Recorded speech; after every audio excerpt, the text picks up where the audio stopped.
우리 한국 교회 관상기도라는 게 들어왔어요. 이 관상기도가 들어왔는데 사실은 지금 관상기도는 다 씨가 말라버렸어요, 한국에서. 예전에는 관상기도 세미나, 교제, 무브먼트 엄청나게 많았는데 이 관상기도가 한국에서 뿌리를 내리지 못했습니다. 왜 뿌리를 내리지 못했느냐? 그 관상기도가 뭐냐를 보면 제가 천주교에서 강의하는 관상기도에 대한 내용도 이렇게 들어보고 자료들도 읽어봤는데, 이 관상기도는 천주교 신부도 자기도 그렇게 얘기를 해요. 이 관상기도랑 선불교랑 별반 다를 바가 없다. 사실은 무념무상, 머릿속에 있는, 마음속에 있는, 정신 속에 있는 걸 그냥 지워버리는 것밖에 되지 않는 거예요.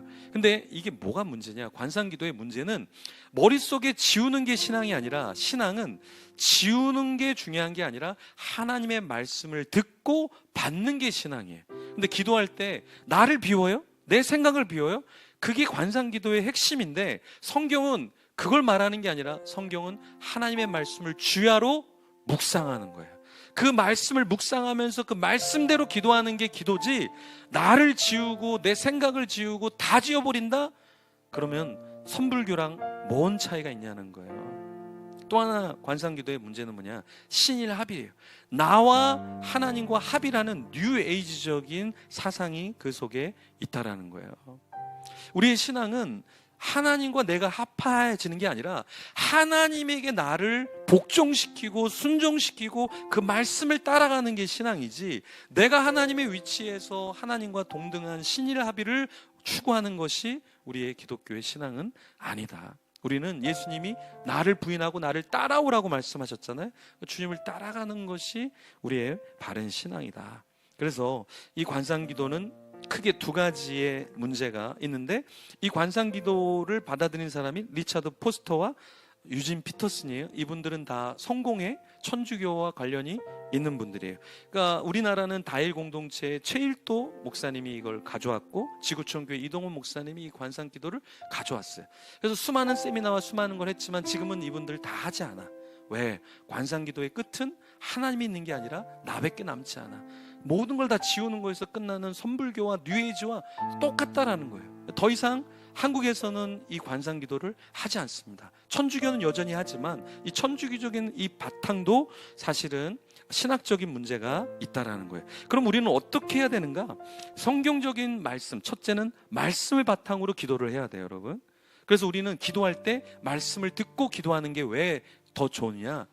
하나님이 원하시는 말씀에 기초한 기도를 하는 게 중요하다. 두 번째는 뭐냐? 자신을 비우는 게 아니라 우리는 하나님께 자신을 내어드리는 거예요. 내어드리는 거예요. 내 안에 모든 걸 다 비워버리는 게 신앙이 아니라, 나를 비우는 것이 아니라 나를 하나님께 바치고 주님과의 교제를 하는 거예요. 기도는 비우는 게 아니라 하나님의 뜻이 무엇인가, 하나님 말씀하시고 그 뜻을 내가 어떻게 따라야 되는가, 그런 영적인 교제가 필요한 것이지, 내 안에 모든 걸 다 지워버리고 무념무상, 이것이 신앙이 아니다. 세 번째, 너무 신비적으로 나가면 안 돼요, 여러분. 너무 신비적으로. 관상기도의 문제는 뭐냐면 자꾸 환상을 본다 그래, 하나님 말씀을 듣는다 그래, 하나님의 계시를 받는다 그래. 받을 수 있어요. 영적인 세계가 있을 수 있어요. 근데 모두가 다 받는 게 아니에요. 모두가 다 그런 게 아니에요. 그러니까 잘못된 길로 그렇게 가다 보면 헛소리나 망상이 펼쳐질 수 있다. 그게 신앙이 아니에요. 신앙은 내 소리를 듣는 게 아니에요. 신앙은 천사의 소리를 듣는 게 아니에요. 하나님의 말씀을 듣고 말씀에 반응하는 기도를 하는 것이 기도이다. 그래서 이 관상기도가 한국에서 자리 잡지 못하고 다 사라져 버린 거예요. 근데 문제는 뭐냐면 신비적인 것을 추구하려는 경향이 우리 속에 있어요. 좋은 거예요. 근데 신비적인 것은 때로는 굉장히 위험할 수 있다. 그래서 오늘 말씀의 좋은 시는 무엇이냐? 첫 번째, 나를 채우는 것이 아니라 말씀으로 나를 채우는 거예요. 그래서 말씀을 듣는 거예요. 그리고 그걸 받아야 돼. 그걸 받아야 돼. 그걸 가지고 있어야 돼. 말씀을 가지고 있어야 돼. 그리고 열매 맺는 결실로 나가야 한다. 여러분, 불교는요, 선불교는요, 다 버리는 거예요. 포기하는 거예요. 무소유예요, 무소유. 근데 기독교는 무소유가 아닙니다, 여러분. 여러분 소유하셔야 돼요.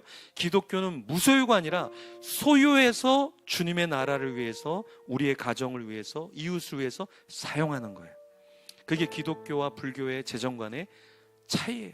불교는 모든 것을 다 포기하라 그래요. 포기하라, 내려놓아. 근데 사실은 불교가 돈이 많아요.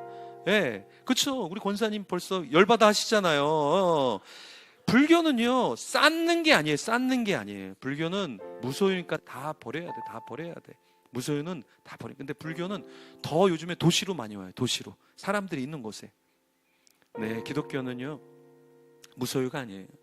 주님은 모든 걸 소유하셨지만 모든 걸 나눠주셨죠. 기독교는요, 우리에게 물질이 필요해요.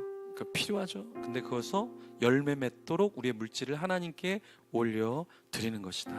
좋은 땅에 있기 위해서는 가만히 있는다고 좋은 땅의 열매가 되는 게 아니에요. 씨가 되는 게 아니에요.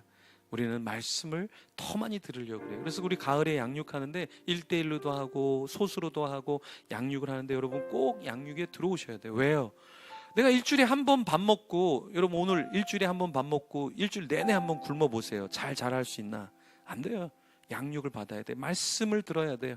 그리고 그 말씀을 받아야 돼. 말씀을 받아야 돼. 말씀을 받아야 돼. 그리고 그것을 결실하도록 여러분의 삶의 자리에서 발버둥 쳐야 돼. 여러분의 가정에서, 여러분이 일하는 곳에서, 여러분이 함께하는 사람들 함께 하면서 발버둥 쳐야 결실하게 된다. 농부가 뭘 키우는데 그냥 놔두면 다 커지던가요? 아니에요.